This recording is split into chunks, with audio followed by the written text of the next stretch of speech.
আসসালামু আলাইকুম। আয়াত হোম কুকিংয়ে আপনাদের জানাই সকলকে স্বাগতম। আমি আজ ময়দার মধ্যে সিদ্ধ ডিম দিয়ে একটি দারুণ নাস্তার রেসিপি দেখাবো, যেটা খেতে ছোট থেকে বড় সকলেই পছন্দ করবে। এটি সকাল সন্ধ্যে চায়ের সাথে বলো বা বাচ্চাদের টিফিনে দিতে পারো। বাচ্চাদের পেটও ভরবে, তার সাথে সাথে বাচ্চারাও খুশি হয়ে যাবে এই নাস্তার রেসিপিটি পেয়ে। এটি খেতে অনেকটাই লোভনীয় আর বানানোটা অনেকটাই সহজ। বাড়িতে থাকা উপকরণ দিয়ে বানিয়ে নিতে পারবেন। আর এটি খেতে এতটাই লোভনীয় যে একটিবার বানালে বারবার বানাতে বাধ্য হবেন। তবে চলো বেশি দেরি না করে রেসিপিটি শুরু করা যাক। রেসিপি শুরু করার আগে প্রত্যেকবারের মতন অনুরোধ জানাই, রেসিপিটি ভালো লাগলে প্লিজ লাইক কমেন্ট শেয়ার করে যাবেন। আর যারা আমার চ্যানেলে নতুন, চ্যানেলটিকে সাবস্ক্রাইব করে পাশে থাকবেন। তবে চলো বেশি কথা না বলে রেসিপিটি শুরু করা যাক। প্রথমে আমি এখানে নিয়ে নিচ্ছি 2 কাপ পরিমাণ ময়দা, তবে আপনারা ময়দার বদলে আটাটাও নিয়ে নিতে পারেন। এবার আমি ময়দার মধ্যে দিয়ে দিচ্ছি স্বাদ অনুযায়ী লবণ, আর দিয়ে দেবো এখানে চাট মশলা। এখানে 1 চা চামচ পরিমাণ চাট মশলাটা দিয়ে দিচ্ছি। তবে চাট মশলাটা অবশ্যই অ্যাড করার চেষ্টা করবেন, এতে করে নাস্তাটা খুবই সুন্দর আর খুবই লোভনীয় খেতে লাগবে। এবার চাট মশলাটা আর লবণটা ময়দার সাথে খুব ভালোভাবে মিক্স করে নিচ্ছি। এরপর আমি এখানে দিয়ে দেব সিদ্ধ করে রাখা ডিম। আমি আগে থেকে 2টো সিদ্ধ করে রেখেছিলাম ডিম, সেই ডিমটা দিয়ে দেব। তবে আপনারা চাইলে এখানে ম্যাশ করেও দিয়ে দিতে পারেন। তবে আমি এখানে গ্রেটারের সাহায্যে গ্রেট করে নিচ্ছি। এখানে গ্রেট করে দেওয়ার কারণে ডিমগুলো সুন্দরভাবে মিক্স হয়ে যাবে এই ময়দার মধ্যে। হাতের সাহায্যে বা ম্যাশ করে দিলে এটি অনেকটাই গোটা গোটা হয়ে থাকবে, যেটি কি একদমই ভালো হবে না নাস্তাটা। তাই চেষ্টা করবেন গ্রেট করে দেওয়ার। ডিমটা গ্রেট করতে করতে আপনাদেরকে একটা কথা বলে দিই, আপনারা তো প্রত্যেক দিন আমার রেসিপি দেখছেন, তবে কেউ লাইক সাবস্ক্রাইব করছেন না। প্লিজ আমার রেসিপি যদি ভালো লেগে থাকে লাইক কমেন্ট শেয়ার করে যাবেন। আর যারা আমার চ্যানেলে নতুন, চ্যানেলটিকে সাবস্ক্রাইব করে পাশে থাকার জন্য অনুরোধ জানাই। আপনাদের কাছে হয়তো একটি লাইক বা সাবস্ক্রাইবের কোনো দাম নাই, কিন্তু আমাদের মতন যারা ভিডিও বানিয়ে থাকি তাদের জন্য একটি লাইক আর সাবস্ক্রাইবের অনেকটাই দাম। আমাদের ইচ্ছা জাগিয়ে তোলে এই একটি লাইক সাবস্ক্রাইব, তাই আমাদের কাছে অনেকটাই মূল্যবান একটি লাইক আর সাবস্ক্রাইব। তাই অনুরোধ জানাই, যদি রেসিপি ভালো লেগে থাকে লাইক সাবস্ক্রাইব করে যাবে। আর রোজের নিত্য নতুন রেসিপি দেখার জন্য বেল আইকনটি ক্লিক করে রাখবেন, যাতে সবার আগে আপনার কাছে আমার রেসিপির ভিডিওটি পৌঁছায়। তবে চলো, এখানে আমার গ্রেট করা হয়ে গেছে আপনাদের সাথে কথা বলতে বলতে। এবার আমি একটি তড়কা প্যানের মধ্যে তেল গরম করে নিয়েছি। এখানে আমি 2 টেবিল চামচ পরিমাণ তেল নিয়ে নিয়েছি। তেলটাকে আমি সুন্দরভাবে গরম করে নেব। তেলটা ফুটে আসা পর্যন্ত ভালোভাবে গরম করে নিতে হবে। তেলটা গরম হয়ে গেলে এর মধ্যে দিয়ে দিচ্ছি আমি 1 চা চামচ পরিমাণ গোটা জিরে, আর দিয়ে দিচ্ছি পরিমাণ মতন কাঁচা লঙ্কা। তবে আপনারা কাঁচা লঙ্কার বদলে শুকনো লঙ্কাটাও দিয়ে দিতে পারেন।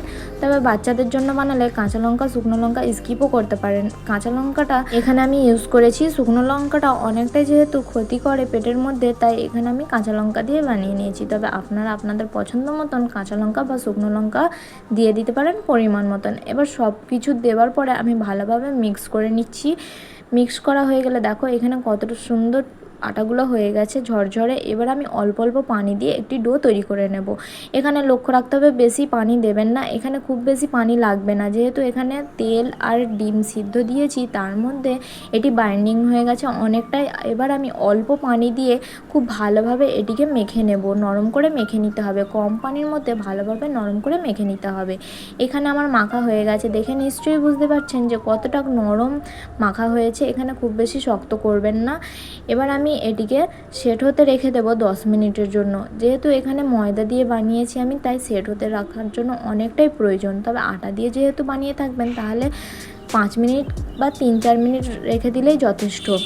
ময়দা দিয়ে কোনো জিনিস বানালে রেস্টে রাখা খুবই প্রয়োজন, তাই এখানে আমি রেস্টে রেখে দিচ্ছি। 10 মিনিট পর ফিরে এসেছি। দেখো ডোটা অনেকটাই সেট হয়ে গেছে, অনেকটা আরও নরম হয়ে গেছে। আবার আমি হাতের সাহায্যে আরও 2-1 বার মেখে নিচ্ছি, যাতে ময়দাটা আরও ভালোভাবে মেখে যায়। এবার ময়দাটা ভালোভাবে মাখা হয়ে গেলে আমি এ থেকে লেচি কেটে নেব। এখানে খুব ছোট ছোট করে লেচি কাটবো না, আবার খুব বড় বড় করেও কাটবো না, ওই মাঝারি সাইজের লেচি কেটে নেব। তবে আপনারা আপনাদের পছন্দ মতন লেচি কেটে নিতে পারেন। এখানে আমি এরকম সাইজের লেচি কেটে নিয়েছি। এবার লেচিটাকে আমি সমান করে নিচ্ছি একটু। এইভাবে করে আমি সবগুলো লেচি কেটে নেব।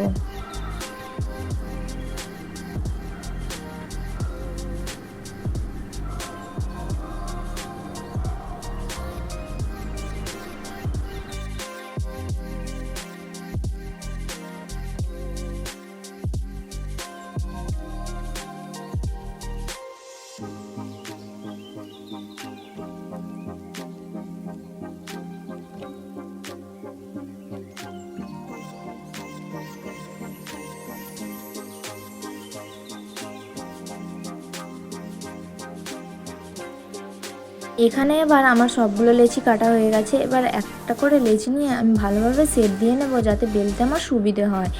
এবার আমি ভালোভাবে এরকম করে শেপ দিয়ে নিচ্ছি।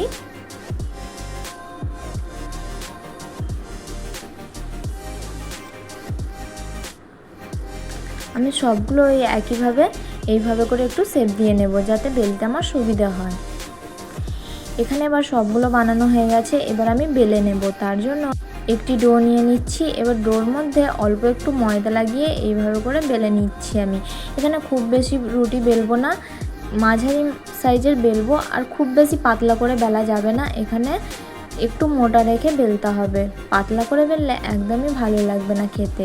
একটু মোটা করে বেলে নিতে হবে। কেমনটা ঠিক দেখিয়ে দিচ্ছি। আর এটা যেহেতু অনেকটাই নরম হয়েছে ডো মাখাটা, তাই খুব সহজেই রুটিটা বেলে যাবে, বেলতে কষ্টও হবে না। এখানে আমার বেলা হয়েই গেছে, দেখে নিশ্চয়ই বুঝতেই পারছেন। আর কতটা মোটা রাখতে হবে আমি দেখিয়ে দিচ্ছি।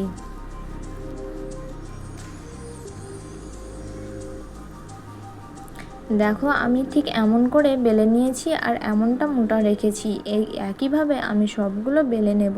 আরও একটা আমি বেলে দেখিয়ে দিচ্ছি। কত সহজেই বেলা হয়ে যাচ্ছে। একই সাথে আপনারা কম সময়ের মধ্যে অনেক কটা রুটি বেলে নিতে পারবেন, কেননা ডোটা এতটাই নরম যে বেলতে কোনো রকম অসুবিধা হবে না। এই পরোটাগুলো খাওয়ার জন্য কোনো কিছুই লাগবে না, এমনি এমনি খেয়ে নিতে পারবেন। আপনারা চাইলে শুধু চা দিয়ে বা এমনি খেয়েও নিতে পারেন। খেতে কিন্তু অসাধারণ লাগে। দেখো এখানে বলতে বলতে আমার আরও একটি পরোটা রেডি হয়ে গেল। এই একইভাবে আমি সবগুলো পরোটা রেডি করে নিয়েছি। এবার এটা ফ্রাই করে নেওয়ার পালা। তবে চলো ফ্রাই করে নেওয়া যাক। এখানে আমি ফ্রাই প্যান বসিয়ে নিয়েছি একটা। ফ্রাই প্যানটা গরম হয়ে শুকনোভাবে আগে রুটিটাকে সেঁকে নেব। তারপরে আমি এখানে তেল দেব। প্রথমে আমি তেল দেব না, প্রথমে এপিট ওপিট ভালো করে সেঁকে নেব, কালার চেঞ্জ হয়ে আসা পর্যন্ত। এখানে গ্যাসের ফ্লেমটা লো টু মিডিয়ামে রাখার চেষ্টা করবেন, তাহলে ভালোভাবে রুটিটা বা নাস্তাটা ভালো হবে। এবার দেখো অন্য দিকটা কালারটা চেঞ্জ হয়ে এসেছে। আরও এক পিঠ আমি পাল্টে একইভাবে এটিকে ভেজে নেব বা সেঁকে নেব। এখানে আরও এক পিঠ সেঁকা হয়ে গেছে। এবার আমি হাতার সাহায্যে চিপে চিপে এইভাবে করে আমি সেঁকে নিচ্ছি, যাতে কোনো দিকে না কাঁচা থাকে। এবার এখানে সেঁকা হয়ে গেলে এবার আমি দিয়ে দেবো এখানে তেল। এখানে আমি পরিমাণ মতন তেল দিয়ে দিচ্ছি, তবে আপনারা এখানে কম বেশি করে দিয়ে দিতে পারেন। আবার চাইলে তেলের বদলে বাটার দিয়েও এটিকে ভেজে নিতে পারেন। এখানে অল্প একটু তেল দেব, দেওয়ার পরে এইভাবে করে আমি ভেজে নেব।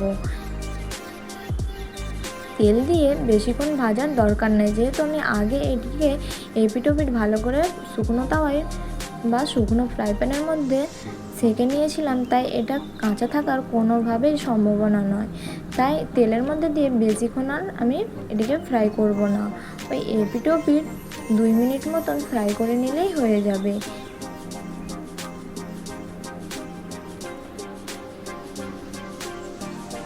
এখানে আমার ফ্রাই করা হয়ে গেছে। এবার আমি তুলে নিচ্ছি একটি প্লেটের মধ্যে। দেখো কতটা লোভনীয় হয়েছে, তাই না? ওই একইভাবে আমি আরও একটা বানিয়ে দেখিয়ে দিচ্ছি। আপনারা অবশ্যই গ্যাসের ফ্লেমটা লো টু মিডিয়ামে রেখে ফ্রাই করার চেষ্টা করবেন, তাহলে রেসিপিটি ভালো হবে। না হলে একদমই ভালো হবে না। ওপর থেকে তো কালার চলে আসবে আর ভিতরটা অনেকটা কাঁচা রয়ে যাবে, যেটি খেতে একদমই ভালো লাগবে না।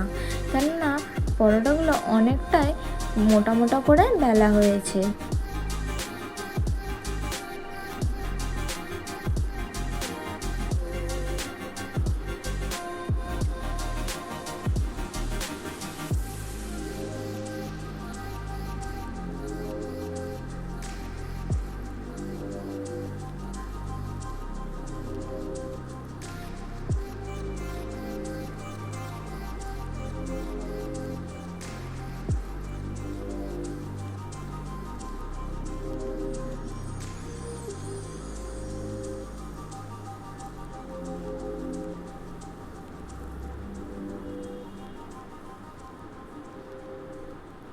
এখানে আমার সবগুলো ফ্রাই করা হয়ে গেছে।